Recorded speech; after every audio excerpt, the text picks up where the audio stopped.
Afternoon students, today we will discuss next chapter of class 11 that is kinetic theory of gases. इससे previous video में हमने क्या discuss किया था, heat and thermodynamics. अब आज हम काइनेटिक थ्योरी ऑफ गैसेस का only and only introductory part he discuss करेंगे. अब देखो इसमें कोई डेरिवेशन नहीं हम लेंगे और ना ही हम इसमें कोई न्यूमेरिकल करेंगे. सिर्फ आज हम थ्योरेटिकल पोर्शन ही कवर करेंगे that is kinetic theory of gases. सबसे पहले इंट्रोडक्टरी पार्ट है. Today we will discuss about introduction. अब देखिए काइनेटिक थ्योरी ऑफ गैसेस में सबसे पहले 1803 में एक साइंटिस्ट थे that is Johan Dalton.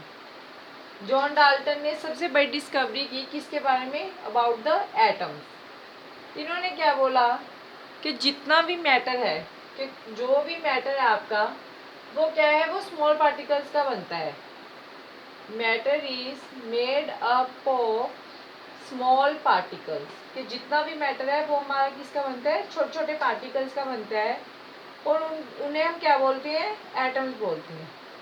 John Dalton ने 1803 में बताया कि जो भी मैटर है वो हमारा छोटे छोटे पार्टिकल्स का बनता है, जिसको क्या आप एटम्स बोलते हो. और यही सबसे बड़ी डिस्कवरी थी. ठीक है, आगे वो चीज़ बाद में आई कि एटम में है क्या, अंदर न्यूक्लियस है, रिवॉल्व आपके क्या हैं, इलेक्ट्रॉन्स हैं और वो रिवॉल्व कर रहे हैं अपने अपने ऑर्बिट्स में. ये सब चीज़ें बाद में. सबसे पहले इसने बोला कि जो भी मैटर है वो छोटे छोटे पार्टिकल्स का मिलके बनता है और उन पार्टिकल्स को हम एटम्स बोलते हैं. देन 1873 में क्या हुआ, जो ये काइनेटिक थ्योरी थी, काइनेटिक थ्योरी, इसी को हमने क्या नाम दे दिया, क्योंकि एटम की डिस्कवरी हो चुकी थी तो इसी को हमने बोल दिया एटॉमिक थ्योरी. अब एटॉमिक थ्योरी में इसने क्या बोला कि जो भी आपके एटम्स हैं या फिर जितने भी हमारे मॉलिक्यूल्स हैं वो क्या करते हैं बेटा, कॉन्स्टेंटली मोशन में रहते हैं. They are in constantly motion. मतलब एटम और मॉलिक्यूल ऐसा नहीं है कि एक जगह पे स्थिर रहते हैं, रुके रहते हैं, बल्कि वो क्या करते हैं, लगातार रिवॉल्व करते रहते हैं, लगातार इधर उधर घूमते रहते हैं, मोशन करते रहते हैं. जो ये मेनली थ्योरी थी उसका जो मेन क्रेडिट है वो दो साइंटिस्ट को जाता है. एक तो है आपके मैक्सवेल, मैक्सवेल सबने नेम सुन रखा होगा, और दूसरे आपके दैट इज बोल्ट्जमैन. इसका जो मेन क्रेडिट जाता है that is Maxwell and Boltzmann. Discovery तो इसकी काफ़ी साइंटिस्ट ने मिलके करी, बट जो मेनली इसका क्रेडिट है वो मैक्सवेल एंड बोल्ट्जमैन को जाता है. इन्होंने पेपर्स वगैरह भी पब्लिश करे थे, रिसर्च पेपर्स जिसको आप बोलते हो. क्लियर है. अब इसमें देखिए, अब आगे क्वेश्चन आता है कि हम काइनेटिक थ्योरी ऑफ गैसेस ही क्यों स्टडी कर रहे हैं. Why we are not studied about solid और लिक्विड्स. कि हम काइनेटिक थ्योरी है वो गैसेस की स्टडी क्यों कर रहे हैं, सॉलिड और लिक्विड की स्टडी नहीं क्यों नहीं कर रहे हो. उसका रीज़न ये है कि सॉलिड्स में क्या होता है, जो आपके पास मॉलिक्यूल्स हैं वो क्या होते हैं, जो मॉलिक्यूल्स हैं उनका जो मोशन है वो क्या रहता है, कम रहता है. लिक्विड्स में अगेन वो मोशन थोड़ा बढ़ जाता है, बट गैसेस में जो ये मोशन है वो सबसे ज़्यादा है. What is the reason behind this, कि जो मोशन है वो इनके बीच में सबसे ज़्यादा क्यों है, गैसेस के बीच में, as compare to solids and liquids. Then उसका जो रीज़न है that is a, in gases क्या होता है आपके पास, in gases intermolecular force, intermolecular force, intermolecular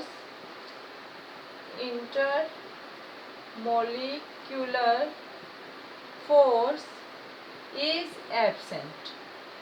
जो आपके मॉलिक्यूल्स होते हैं उनमें जो इंटरमोलिक्यूलर फोर्स है, जो एक दूसरे को अट्रैक्ट करने की फोर्स है, वो क्या है, इसमें कम है. अगर अट्रैक्शन इनमें कम हो रही है तो ये क्या करते हैं, लगातार मोशन में रहते हैं, लगातार रिवॉल्व करते रहते हैं, इधर उधर घूमते रहते हैं.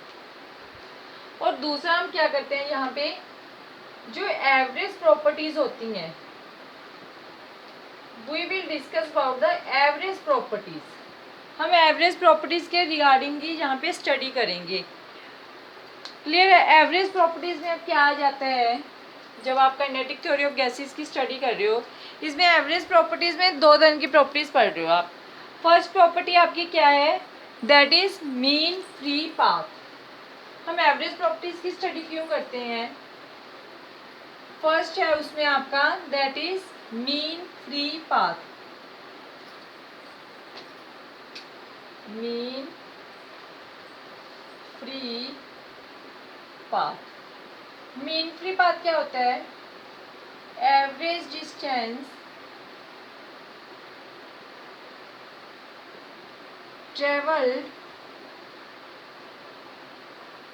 traveled by a average distance traveled by a molecule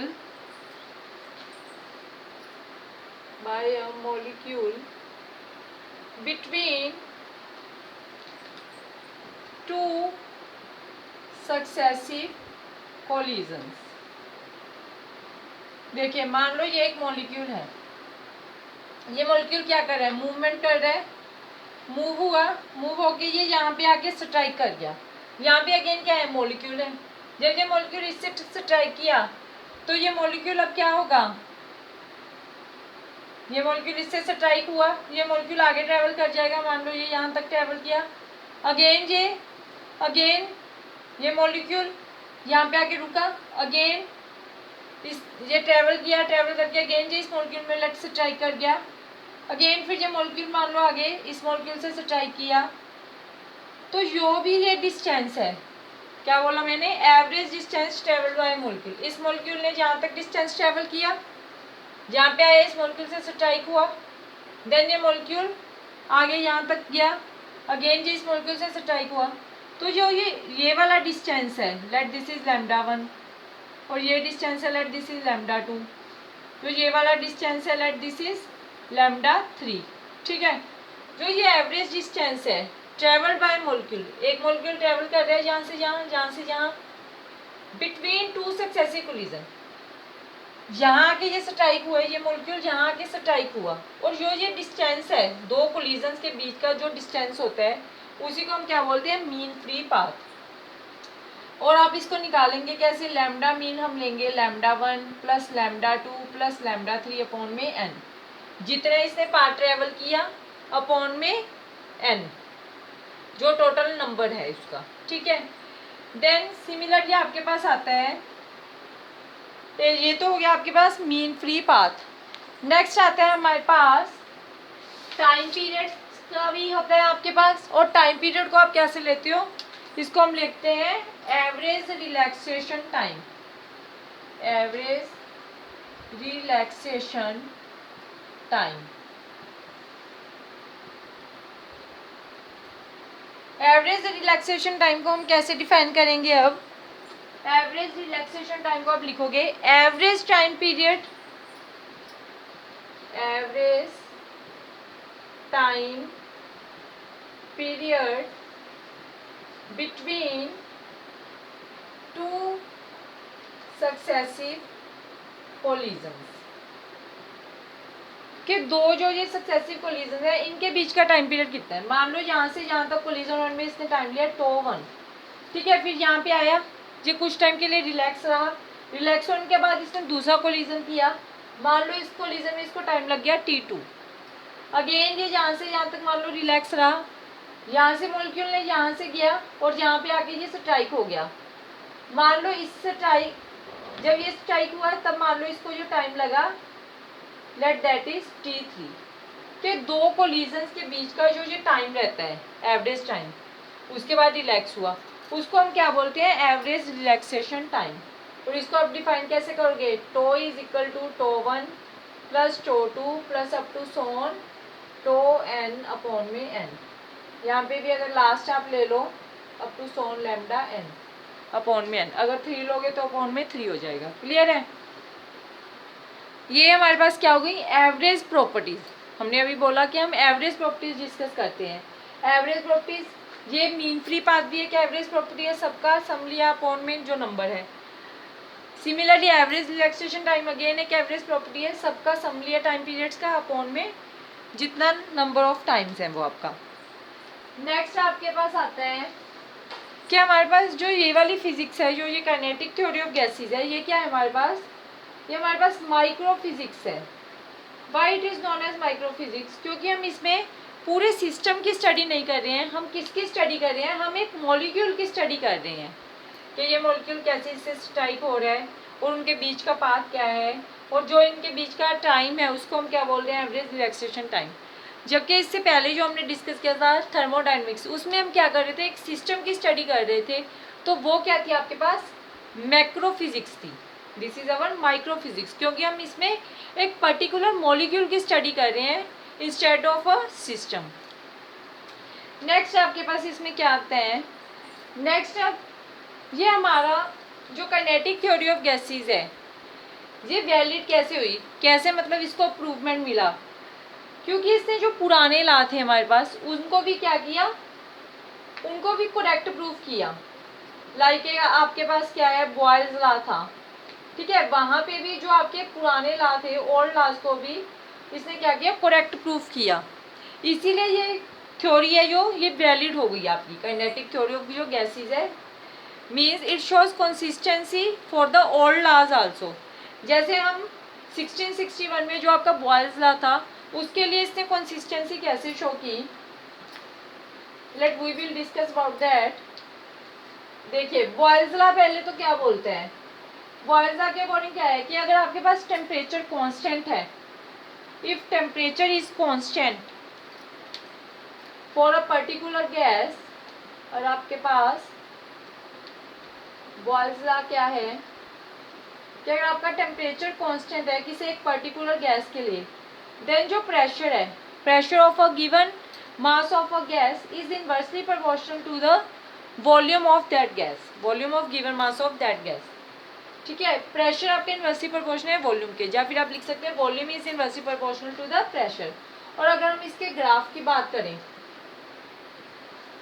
late this is volume, let this is pressure, तो ये क्या रहता है, इनवर्सली प्रोपोर्शनल है, तो इसका ग्राफ कुछ ऐसा आता है आपका, प्रेशर वर्सेस वॉल्यूम। और आपके पास ये वाला ग्राफ है फॉर अ टेम्परेचर कांस्टेंट, और एक आपका जो ग्राफ आ रहा है दैट इज दिस वन। अब जो डॉटेड ग्राफ है वो मेरा क्या है, let that is our experimentally graph. जो हम एक्सपेरिमेंट करते हैं डॉटेड ग्राफ आपका तब आ रहा है, और जो ये वाला है ये हमारा क्या है, एक्सपेक्टेड ग्राफ। क्लियर है। अब मान लो let this is temperature T2, T2 temperature पे है ये ग्राफ, ये एक्सपेरिमेंटली आया, ये आपका एक्सपेक्टेड था। अब मान लो टेम्परेचर T1 मैंने कम कर दिया T2 से, यहाँ पे जब T1 टेम्परेचर है लेट, तब आपके पास ग्राफ कुछ ऐसा आ गया, ठीक है। और इसका जो दूसरा ग्राफ आया दैट इज दिस वन। अब हमें क्या ऑब्जर्व हो रहे हैं इन दोनों ग्राफ्स में, और ये टेम्परेचर T1 है, कि जब टेम्परेचर कम हो रहा है तो डेविएशन क्या है इन दोनों ग्राफ्स में, ज़्यादा है, और यहाँ पे क्या है, इसमें डेविएशन कम है। और अगर हमने एक ग्राफ और लिया, late this is at temperature T3, अब T3 टेम्परेचर मैंने और इंक्रीज कर दिया एज कम्पेयर टू T2, तब जो ये आपका ग्राफ आ रहा है, तब ग्राफ कैसा आ रहा है मेरा,